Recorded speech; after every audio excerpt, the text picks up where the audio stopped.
Welcome to the Discover Your Mad Skills podcast. I'm your host, Cam Welsh. As an emeritus professor at the Haskayne School of Business at the University of Calgary, I bring over 2 decades of experience in coaching high-performance case-solving teams. With a track record of guiding 301 very successful teams and mentoring countless students, I'm passionate about helping aspiring young professionals uncover and elevate their unique talents, what I call their mad skills. In each episode, I'll engage in insightful conversations with former team members, fellow coaches, former students, and industry connections. Together, we'll explore specific math skills from my guests' experiences and valuable advice to empower you on your journey of discovery.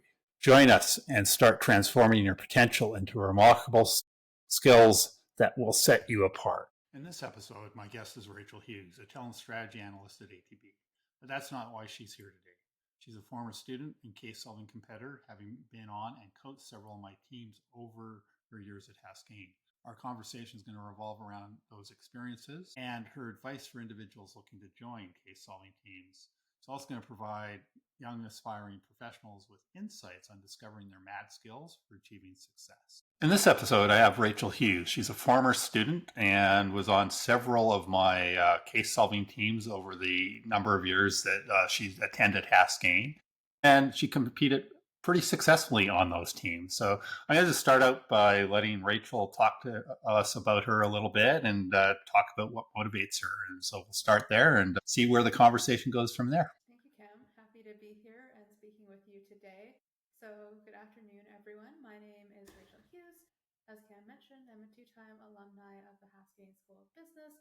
I completed my Bachelor of Commerce there and most recently my Master of Business Administration as well. From a professional perspective, I'm currently working in human resources at ATB Financial, but I've previously worked in management consulting as well as corporate strategy. And outside of that, really enjoy finding opportunities to give back to the community. And I'll speak to that a little bit more when I get into my purpose. But I think that it's really important to find opportunities to leverage your knowledge and your skill sets to make an impact in the community. So I'm involved in two different nonprofit boards.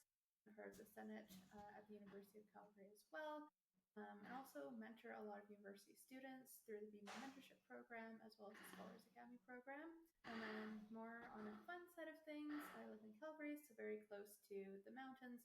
Love going out doing hikes, doing some kayaking in the summer, cross-country skiing, snowshoeing in the wintertime, or closer to home, trying out new restaurants, playing board games, watching different types of movies and shows. No, and I think that mentoring piece is the piece that I think impressed me about you as the coach, and I guess a prof. I guess I did teach you one class along the way at a point, and you impressed in that class, and I think that's really why we got to know each other. And I asked you about teams.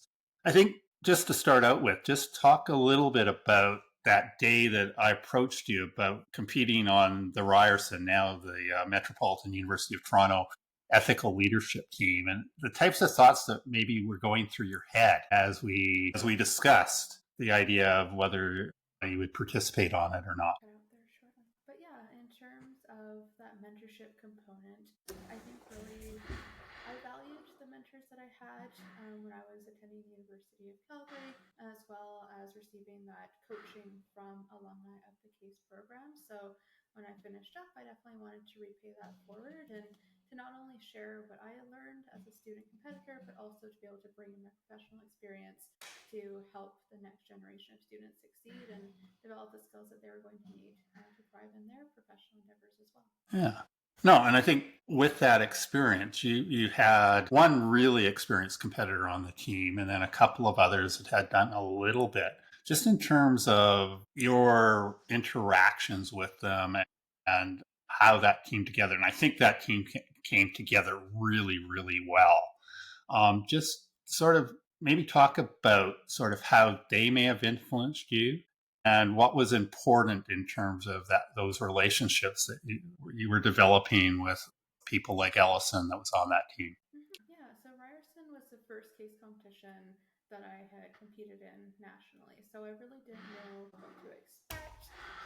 So the more experienced competitors on the team were really instrumental in helping me to prepare for what the competition would look like, but also helping me to understand how to be successful in that competition. So I learned from them how to structure an effective case presentation, what sources to use to get research on different business issues, some of the different theories that could be applied quite effectively in a business case situation, how to think on my feet, especially when it came to answering the judges' questions. I think just being able to hear from them about what worked well in previous competitions or things that maybe didn't work as well too and what they learned from that really helped to set me up for success in that first competition. And then also building those relationships too, even outside of the case competition realm, just having those friendships with students who were a year or two older than me. Perhaps they had some summer internships or work experience I could learn from as well. I think building those relationships was super instrumental in my university experience. So, with those relationships and how they approached the mentorship of you in that process, how did that influence you as you got to be that experience, that more senior student, that more senior competitor? How did that influence you in terms of the types of actions and the types of things you did with those up and coming teammates? And I'm thinking in particularly probably of the competition in Washington, where I think you got stuck with some very green competitors. And again, the team did very well. I think what stood out to me about the mentorship of those more experienced competitors was how supportive they were, but also how willing they were to be candid in sharing their experiences. And I found that they were very kind, they were very respectful about it, but they didn't hold back. And I think if they identified an opportunity for me to grow or to do something differently, they raised that. And that really helped me to identify some of my blind spots and to help me grow my skills and capabilities. So when I was working with the future students, I tried to take those same practices, really trying to create a friendly and welcoming environment, trying to help them get the most out of it, but also being willing to share my experiences, providing in a respectful way, but candid feedback and ideas and input to kind of demonstrate what I had learned from previous competitions and how I thought that our team could be successful in the Georgetown competition.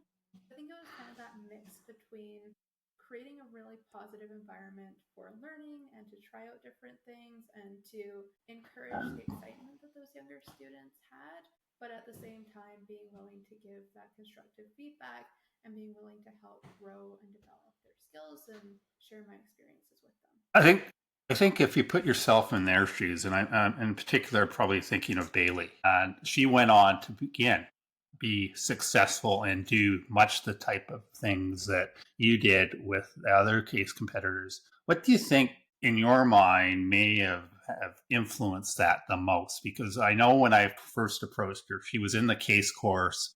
I approached her. She was very unsure of whether Washington was a good choice, and I'm just wondering, in terms of your thought, your relationship with her, how that may have influenced sort of where she went, and in terms of the success, and I think the giving back, like being JDC West captain, etc. Yeah, I think trying to create a positive experience. So we went to Washington, trying to create opportunities for her to build relationships with those other teams as well, but also trying to mix in performing well in the competition, but also having some fun moments of exploring Washington, D.C. But I think from the competition perspective, really trying to create those strong relationships, leveraging her strengths and the strengths of everybody else on the team, acknowledging those as well, and trying, especially with the Washington competition, when that was, I believe it was 48 hours, really trying to have like wellness as a part of it. And that was actually something that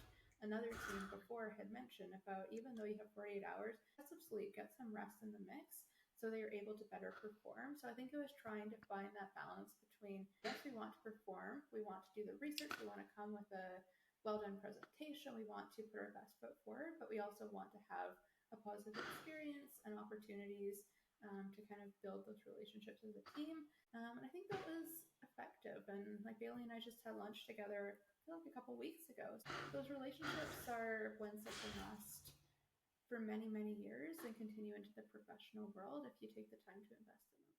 Yeah, no, and I think that's a key part is when I look back and what I figure there's probably about 1,000 students I've impacted over the 20 years on case teams. And it's amazing. I actually had lunch a couple of weeks ago with one of my competitors from, I think, the first year I did JDC West. She was the captain the following year, and then she was on my John Molson's team a number of years later. And just talking to her, it was really interesting in terms of the relationships that herself, myself have kept up with those teams that were 15 or 16 years ago. And that, yeah, it's, we don't see each other every day, but we do reach out and do have lunches and those types of things every once in a while. I think in terms of the Ryerson experience, I believe you were a first year student at the time. I don't have a lot of first year students on teams. And so there was definitely something in the class that made that connection. But I think the surprising part for me was, as a first year student, you really jumped on to this opportunity. And I'm just sort of wondering what sort of were the thoughts in your head in terms of, yeah, here's an opportunity, why am I taking advantage, and maybe talk a little bit about to those already or those in school getting those opportunities, and trying to convince them to maybe take on similar types of opportunities. So when you approached me about the Ryerson competition, I really didn't know what to expect. I had never done a case competition before. But one of the things that I had committed to myself about university was really trying to take advantage of different opportunities. So I was heavily involved in student clubs, attended a lot of different industry events and networking events, and really tried to not only do well in classes, but to try find opportunities to build relationships outside of the classroom, to get new skills and kind of apply what I was learning in the classroom to business problems, whether that was like a pro bono consulting project or a case competition. So I think when you approached me about this, it was an opportunity to do something that was a bit out of my comfort zone, but that would allow me to meet some of those objectives of building relationships with the other members of the team, getting to do some traveling, meeting students from across the country, as well as applying some of the analysis and research skills that I was learning in classroom to business problems. So I think that was really an exciting tool, that opportunity to learn and to get a new experience. Yeah, and I think one of the things I tried to do while I was teaching the first year class was really talk about the idea that, yeah, the class is just part of that experience. And I really admire you in terms of, as a first year student, you really jumped on to those types of opportunities. And I think in the long run is a big part of what makes up Rachel today. And I think in my mind, they were huge growth opportunities. Huge, I think there were huge changes. First year Rachel to last year Rachel, and when I saw you during the MBA program a little bit, big, huge changes. And I'm just wondering, again, just in terms of if you were giving advice to students just entering university, or even later on in their university career, what type of advice would you give them in terms of taking on that opportunity, identifying those growth areas that I think are really important, and I know you feel are really important too from the discussions we've all had in the past? I started university, so my first year, I kind of took a broad approach. So I knew coming into it that opportunities to do like volunteering, giving back to the community, those were things that were important to me. I had done a little bit of speech and debate in high school, so kind of those opportunities to present was something that I had some exposure to. But going into first year, I really just kind of took on a lot of different opportunities at more like a member level. Maybe it was like a one off competition, attending some events. And what that allowed me to do in my first year was to narrow down on the opportunities that I really enjoyed, that I thought were going to add long term value. And I found some surprising discoveries out of that too. Like there were opportunities, whether it be student clubs or pro bono consulting projects, that I maybe thought wouldn't add value, and they ended up being the ones that added the most value, or ones that I thought would add so much value. And I was like, you know what, maybe this isn't for me for whatever reason.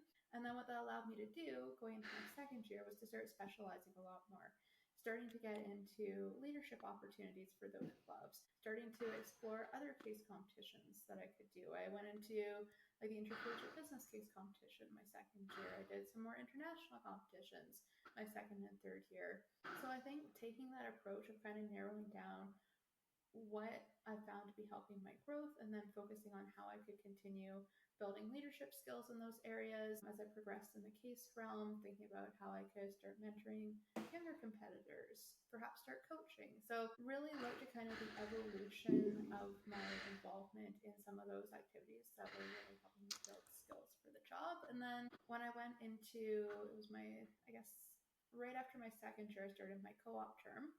And there, getting that in office kind of full year experience really helped me to understand the activities that were helping me hone my capabilities. So, from case competitions, being able to look at a problem from a number of different ways, being able to come up with a structured solution or recommendation or proposal to something, being able to kind of stand behind my ideas in front of senior leaders. Those are all skills that were really, really helpful in my co op experience. And then going into my fourth year, although it was COVID, still wanted to kind of further hone those skills that I identified as being really important in that role because I knew they'd be important once I graduated and went into the working environment as well. So I would say just kind of taking that kind of experimental approach and evaluating everything that you're in and being like, okay, what am I learning from this? Or what is something that I want to learn that these current opportunities aren't giving me? And then going to seek that out is kind of an approach that I took. And I took a lot of different competitions, student clubs.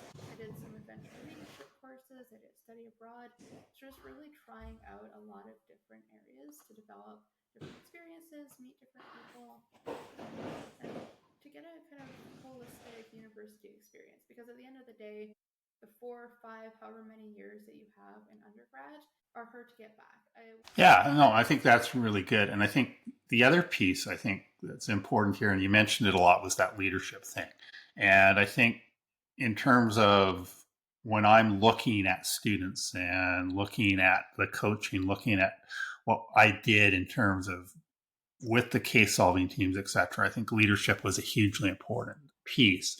And it's an important piece when you get out into the real world, as we often called it.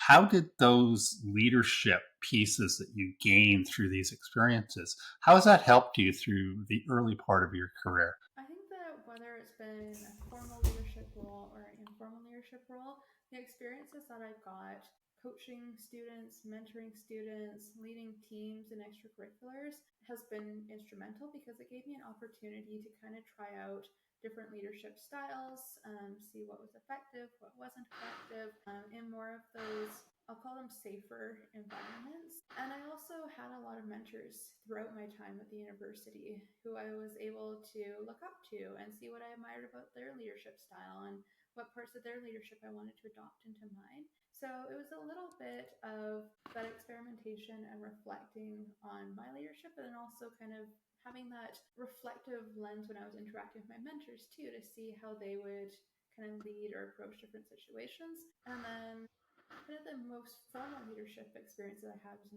when I was working in management consulting, would be leading associates on project teams or proposal teams. So I was really able to apply those communication, those motivation skills that I developed in university to have some really strong results when I was leading in the professional environment. Yeah, no, I think there's some interesting comments in there. And I go back to, I just did a podcast recording last week with a student that was actually I taught in the very first year I taught. And he's gone on to a very, very successful career. And we talked about team building.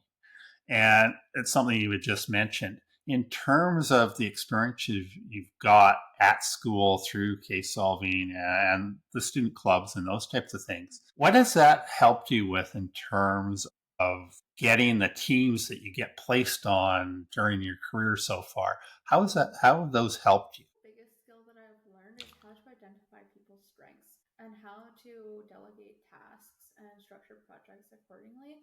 Because although you can't necessarily pick your teams, everybody has some sort of strength, right? And it's how do we identify that and really cultivate it and make everybody feel like a very valued member of the team by helping them to shine in ways that kind of align with their strengths. And then the other thing that I've tried to do from a development perspective is taking team members with kind of complementary skill sets. Or if somebody is super strong in data analysis, and somebody's very weak, kind of matching them up so that they can work together, problem solve together, and kind of learn from each other. So trying to encourage those opportunities for like mentorship amongst peers within the team and coaching amongst peers in the team, I think has really helped me to cultivate high performing groups. And the other part too is just the organization piece. I think being able to have that project management approach and really being able to work back from an end deliverable, think about what all those tasks are that need to be completed, when they need to be completed by, and then allocating tasks according to those strengths is another piece that's really helped me to deliver strong performance within specific timelines in the professional environment. As a team member, there was a lot of focus, and you just talked a lot about this idea of leadership. As a junior employee, how does the skills that you learned during case solving, those types of things, influence you, help you sort of be a part of that leadership in the groups as that junior level? And again, maybe talk a little bit about this because, as I say, with my teams, in a lot of cases, it was a very flexible leadership process with, I think, a project manager, and I think probably agree with that to some extent, at least. You did have other coaches along the way too, and I know there's different ways they organize teams. So maybe just talk about in terms of how did all of this experience help you sort of develop that piece so that you could provide some level of leadership as that entry level or that junior employee. Experience in university really helped to provide a bit of confidence in terms of that I had that experience before. And that was really a key part of me being able to show up in those first couple of roles and being willing to take on stretch opportunities without being worried about it, or even if I was worried about it, identifying it as an opportunity for growth rather than something that I wanted to shy away from. So some of those abilities to lead teams and having proven my ability to get results out of different teams in a university context helped me to understand when I was tasked with a problem in the workforce, how could I bring together different groups of people to solve this issue? I had lots of opportunities to present to senior leadership in my first role out of university. And I think that is something that I got because I was able to leverage the skills from case competitions, being comfortable answering questions on the spot, being structuring a recommended approach to a problem in a way that would kind of resonate with that senior audience. So I think those skills and being able to demonstrate those skills definitely helped me get a lot of different experiences and opportunities when I was early in my career. And then I continued to build off of those experiences. And again, continuing to evaluate what worked effectively and what didn't, and what I wanted to get more exposure to in the future, and maybe some areas of growth that I want to further pursue. And I was able to have those conversations with my leaders to say, these are some of the experiences I had in university I really enjoyed. This is how I think it could apply in the workplace. Are there opportunities for me to get that exposure? And more often than not, those conversations resulted in me getting really interesting opportunities that really fueled my growth. Yeah, no, I think that's really interesting. I think you talked about presenting to senior management and those types of things. I think one of the things that really impressed me is, especially early on, and you did this less as I think you grew in that, but one of the things that really impressed me early on is on those competitions where we had a lot of time to prepare, you would actually prepare a script. And in practice, I saw that script. And then we got to the competition and that script totally disappeared. And I'm just wondering in terms of how did you come up with that? And I guess maybe some of the reasons that it worked for you, because I think it really worked in terms of, I think that script helped you sort of identify and practice a little bit in terms of the points. And then, as I said, you show up at the competition and that script gets thrown in the garbage can and Rachel puts on this great presentation. Yeah, I think it hits on exactly what you mentioned. It was just a way for me to kind of structure my thoughts and my points beforehand, to think about what topics I wanted to touch on, maybe what areas of analysis I wanted to touch on, and kind of help me prepare myself to kind of set the stage for the presentation.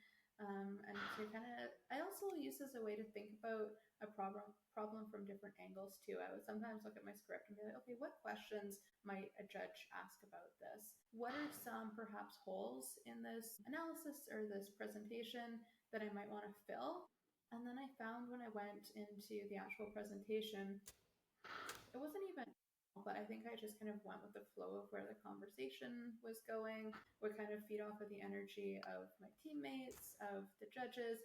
If there was something that they were very much like nodding along to, very engaged in, maybe I spend a bit more time kind of explaining that. Or if they looked a little bit confused, I might go back and try and clarify it in a bit of a different way. So it was being prepared with those points in advance, but then being able to respond in the competition to kind of what was going on and when. How do you think that's helped you as you've gone forward in your career? Yeah, I think so. I can speak to the first executive presentation that I did out of university. I was presenting to the CEO and C-suite of the bank that I worked for, and we had it all prepared in advance. The presentation.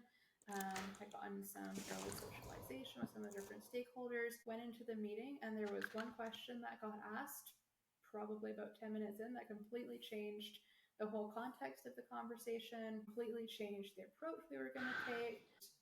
I think it would have been very easy to get very thrown off and not be able to recover from that had I not had the experience of going through those case presentations, getting asked questions by those judges sometimes that you really couldn't anticipate. And I think being able to leverage that skill set of being like, okay, what we've prepared is still valuable, and how do we take this new input and modify while kind of thinking on our feet to come up with a solution that everybody's in agreement with is going to be best. So trying to kind of have that preparation in advance, you know what you're talking about, you have the research to back it up, but still having that flexibility to kind of adjust in the situation in the Yeah. moment to make the most of a presentation time. Because had it just caught me off guard and maybe it was like, oh, you know, I didn't think about that, I'm going to go away and redo the presentation, I would have lost a very valuable opportunity to be in a room with all the executive leaders, kind of tap into their thoughts, their expertise, and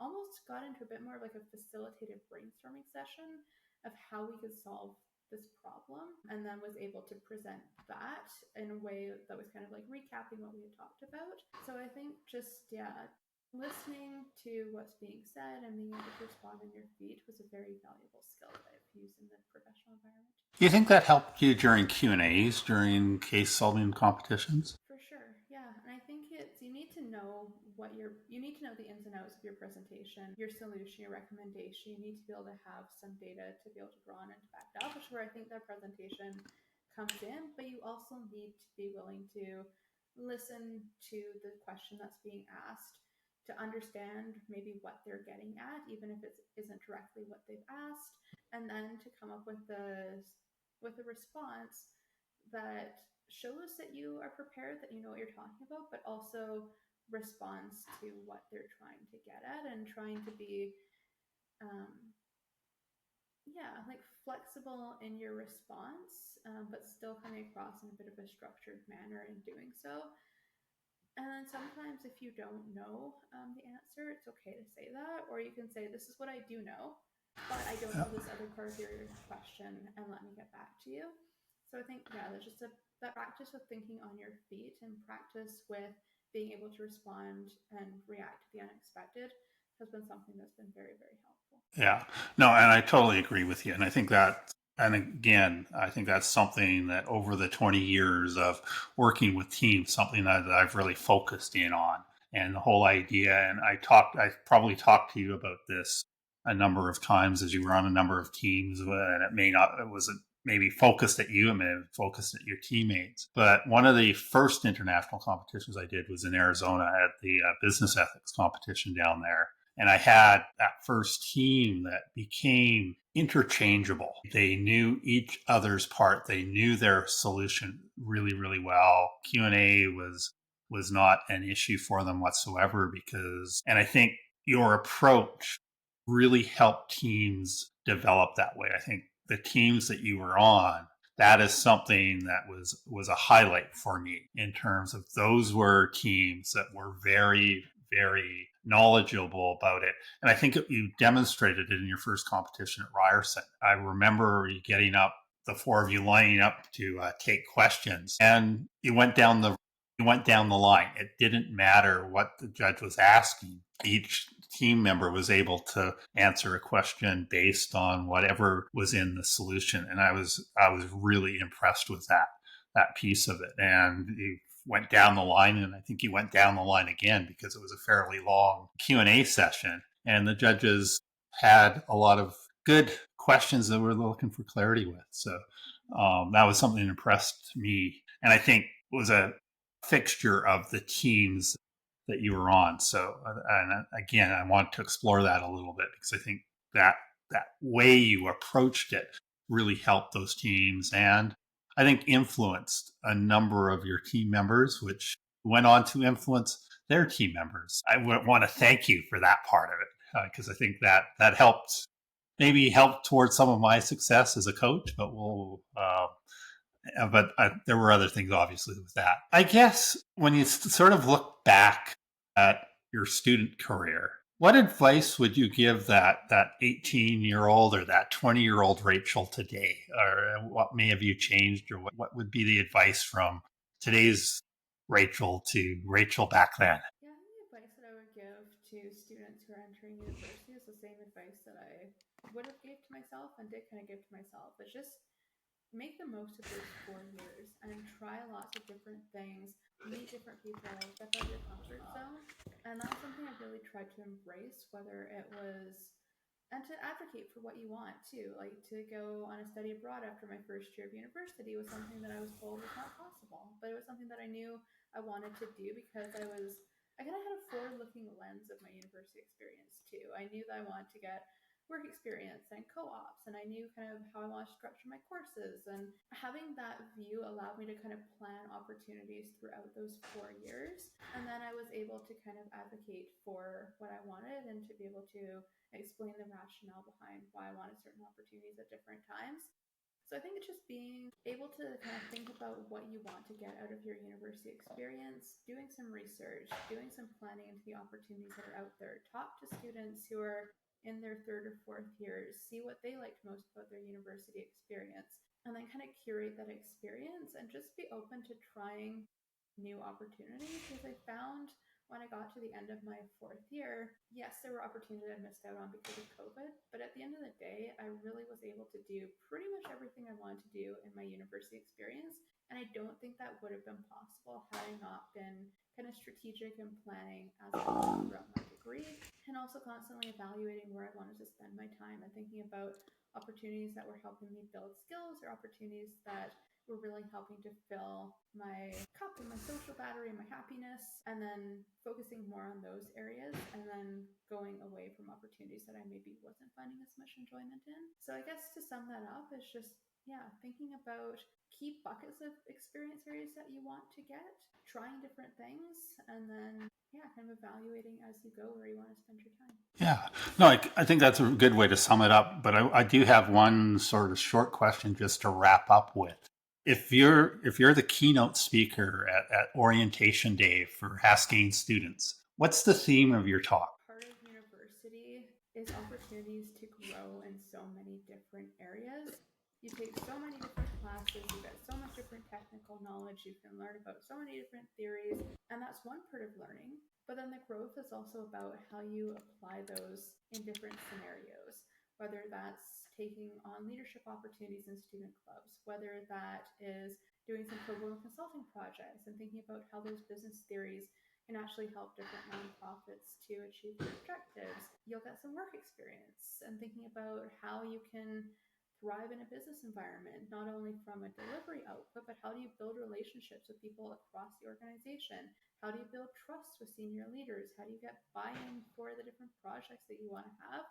So I think about growth in a number of different areas and really seek out different opportunities and experiences and relationships that can help you build that full set of knowledge and skills and capabilities. All right, that sounds good. I'm going to wrap it up here in terms of the podcast. So I'll just stop the recording and see what happens. Thank you for joining us on Discover Your Mad Skills Toolkit Unbarred Conversations. We hope you enjoyed today's episode. If you like the show, please subscribe on YouTube, Spotify, or your favorite podcast app. If you feel inclined, we'd appreciate it if you could leave us a like or a 5-star review. Until the next episode. Join us in transforming the lives of young aspiring professionals by supporting our podcast, the Discover Your Mad Skills Toolkit YouTube channel, and our LinkedIn newsletter at buymeacoffee.com/treadsoftly or by scanning the QR code below. Your contributions directly fuel our mission to equip these individuals with the vital mad skills that today's employers demand. Together, we can make a significant impact on their career to success.